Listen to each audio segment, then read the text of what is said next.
माझ्या मायबापांनो, मला तुम्ही फक्त एक वेळेस नगरसेवक बनवा. नाही 3 महिन्यामध्ये थार घराच्या पुढे उभा नाही केली तर नाव नाही सांगणार. फक्त ह्याच्यासाठी मला तुमची गरज आहे. एक वेळेस तुम्ही मला नगरसेवक करा. परत तुमच्या गल्लीत काय, मी कुठल्या रस्त्यावर नाही, 5 वर्ष मी तुम्हाला दिसतच नाही.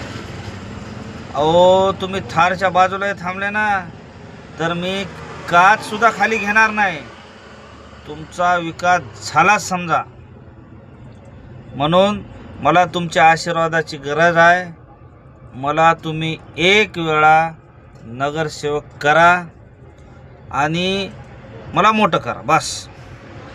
हे असेच म्हणणार, पण तुम्ही विचार करून मतदान करा. आपल्याला नाले गली रस्ते हे काही घेणं नाही. ह्याला आता पाया पडतील आणि नंतर आपले पाय वडतील. कोणतं सोडाच हो, जवळून गेलं तर बोलणार नाही. म्हणून ह्यावेळेस कृपा करून विचार करून मतदान करा, बस. धन्यवाद.